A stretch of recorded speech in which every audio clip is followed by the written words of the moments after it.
Once we were ready to leave Vermont, we rented a car through rentalcars.com, picked it up pretty close to the airport, and started our road trip. We rented the car for a week and it only ended up costing about $250, which is pretty good, and fuel is pretty cheap as well. So we were on our way to Mount Nebo. Yeah.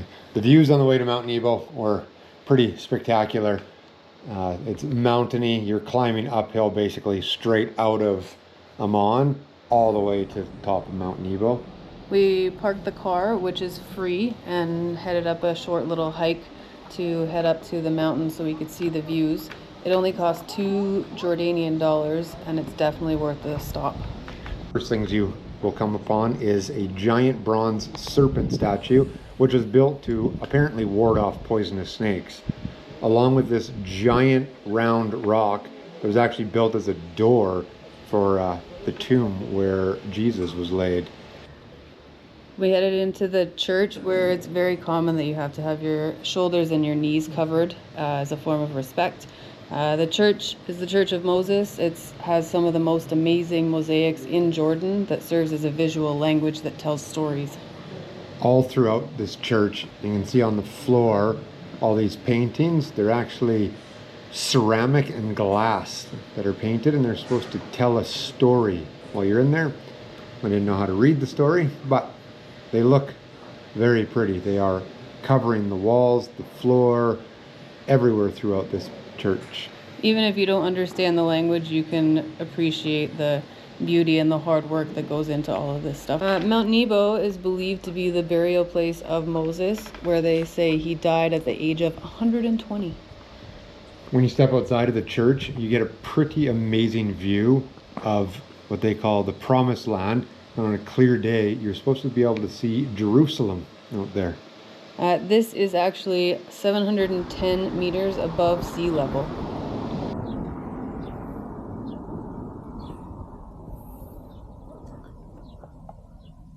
Oh yeah. We got back into the car and we were on our way to the Dead Sea. From 710 meters above sea level at Mount Nebo to 414 meters below sea level to the Dead Sea. It was one of the first views we got of it. I also met this little dog. We arrived at our hotel, which is called the O Beach, which only cost us $40 because we were traveling in low season. Normally it's about $200 a night, so we feel like we scored. When we arrived here, we didn't really know if the hotel was open. Throughout our whole time there was probably only 15 people that we might have seen come and go. Which is a benefit of traveling in low season, but also can be hard when things aren't open. The entrance to our hotel lets you know that you are quite a ways below sea level. And it's also a very beautiful hotel for the price we paid, with multiple pools, massive room, king-size bed, and it was all booked through hotels.com. The view was amazing. To have coffee for sunset. We headed into the restaurant that we, again, pretty much had to ourselves. We could enjoy this beautiful view while we ate. Once we found out that they don't have menus, or didn't have menus during Ramadan, they just had a giant buffet set up inside. We were pretty happy with the decision to stay at the hotel and not drive into town to find a different restaurant. 'Cause look at this food. The variety was good. We got to try all the local Jordanian foods. And then after dinner, we headed back to our room for our first sunset over the Dead Sea. The very next morning,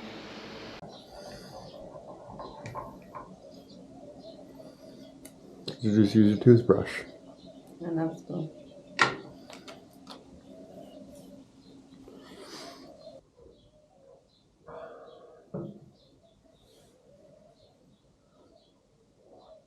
It was a very relaxing morning. It was a little hazy over the Dead Sea, but it was a beautiful spot to sit.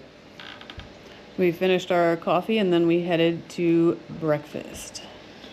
Breakfast was a set menu. You didn't have a choice of what you got. They just started bringing plates out to you, which turned out to be delicious. After breakfast, we got changed and we headed down to the Dead Sea. The Dead Sea is pretty amazing. It is 306 meters deep in the deepest spot, and it's said to have 37 billion tons of salt inside of it. And if you're worried about encountering sharks or anything, no need to worry. There's no chance of any sharks, fish, or any forms of life except for bacteria, which is why it's called the Dead Sea.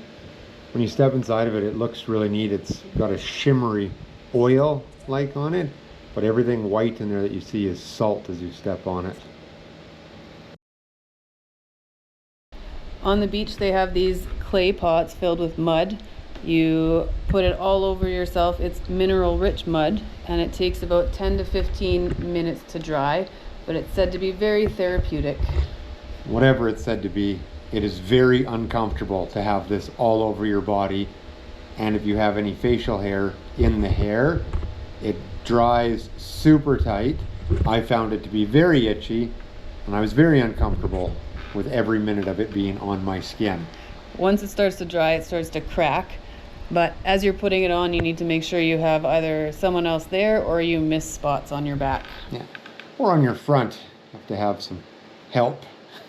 But it's quite the experience to be down there and cover yourself in this mud.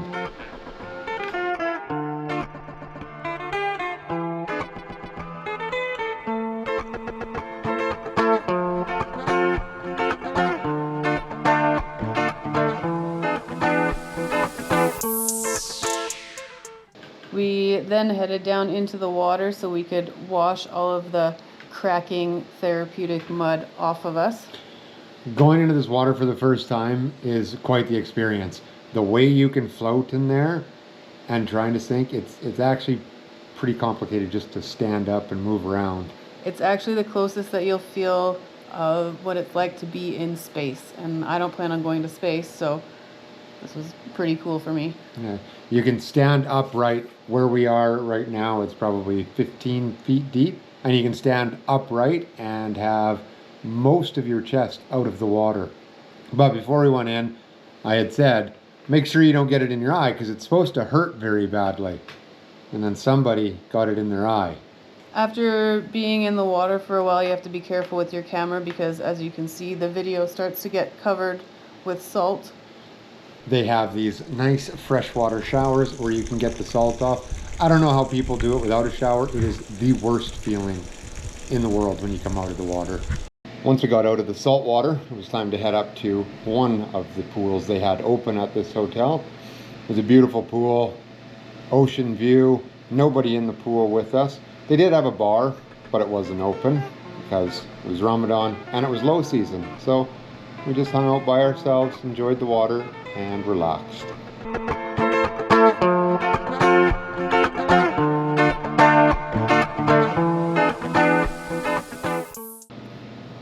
As the sun started going down, we went up and we decided we were going to play some Dutch Blitz, which I believe this time I won. She always wins. I don't win very often at this. My brain's not fast enough. After we watched the sunset, we went and got changed and all dressed up to head for dinner, and then Somebody wanted us to drive in and get some pictures yesterday. I'm blaming her anyways. Penny wanted to drive in and get some pictures taken in a junkyard, maybe? it was a good view. And when I pulled in, I said, we better not get a flat tire in here. I'm going to be angry. And then we got to our hotel, and we parked our car, and then we went for dinner last night, and everything was perfectly fine. And then today, we came out to go for dinner again, and not only do we have a flat tire, somebody, not saying who, I will say who. left the lights on. Not the person that wanted to go into the parking lot to get a picture. So now the batteries are dead too.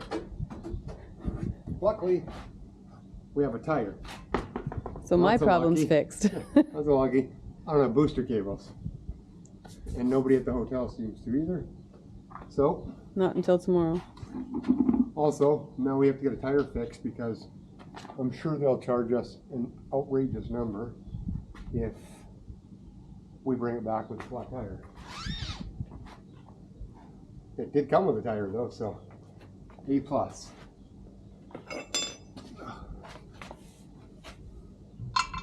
Oh, and it's a fun tire. It almost lines up and everything. There you go. Good thing you dressed up so you could change a tire. Yeah. Also, we can't drive to any restaurants for dinner tonight because I can't start the car. So, I don't know if the hotel here has food or not because it's still quiet season and there's only like 10 people at this restaurant, at this hotel. And Good day. And it's still Ramadan. So they probably all leave to go home with their families to eat. But look, I changed the tire. Now can you boost the car? No. I guess you don't need that 2 Jordanian dinar for the parking. Nope. No. I'm sure somebody out there is going to tell me I did something wrong, but I don't care. Are you a mechanic? This is a wonderful job. That was a question. Oh. Oh God, don't blow up, don't blow up. I'll just step back a little bit.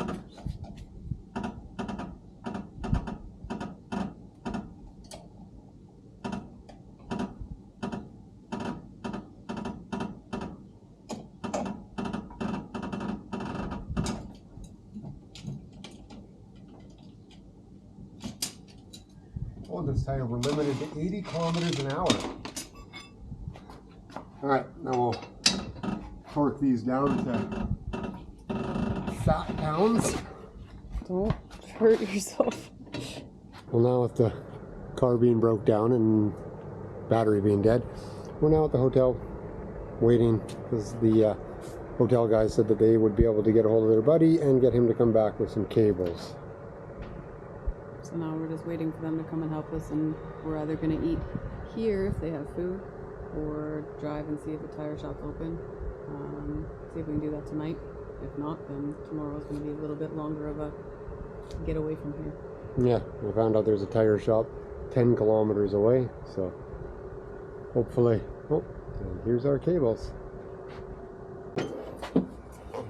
شوف الكيبل يوصل يوصلش. Are we close enough?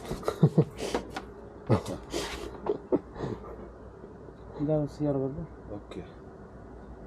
Because the car was broke down, we ended up having dinner at the hotel. It was a very nice dinner again, buffet style, so it worked out perfectly. And then after dinner, we went back to the room, slept, woke up the next day, and did our favorite thing that we get to do all the time, pack everything up.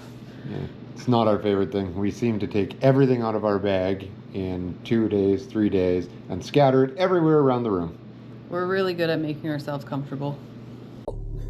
After finally getting the car started last night and the tire changed, which we have to go and get the tire fixed today, we now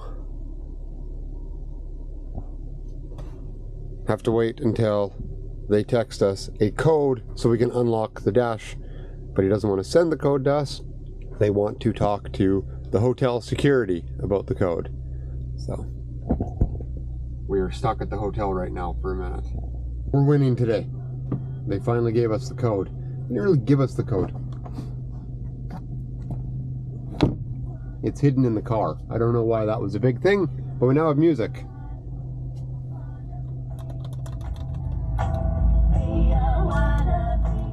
Filming them.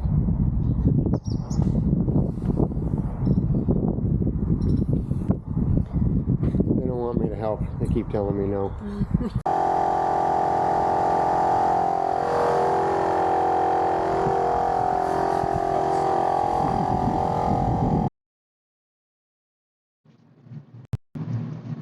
We're back on the road again. We got our tire all fixed. At Joe Petrol, they were really good. And it was pretty quick. It was only about a half an hour, so we didn't get delayed too much. They were super helpful. They spent the whole time laughing at us, trying to talk to us, but they didn't speak a single word of English.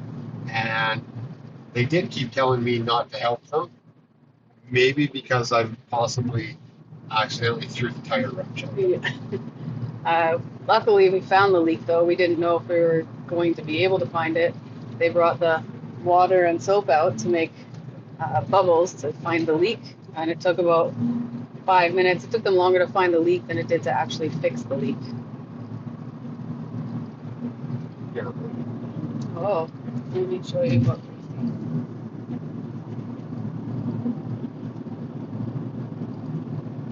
Some people swimming down there, but they're not going to have fresh water to wash that salt off, and that salt is terrible. Yeah, the salt is like olive oil on your skin, which is supposed to be really good for your skin. But Yeah, but good news. We're back on the road. The car started. The tire is fixed. We got the stereo back and running after we were finally told where the code was to open it. except the GPS is not working now. So we'll see where we end up if we get lost or we'll find where we're going. We downloaded an offline map for Jordan so we don't have to use our data. But for some reason, our phones keep telling us that we're either in Cairo or Beirut now. I don't have an offline map for Beirut, so Or Cairo. Yeah, it can tell me where we are.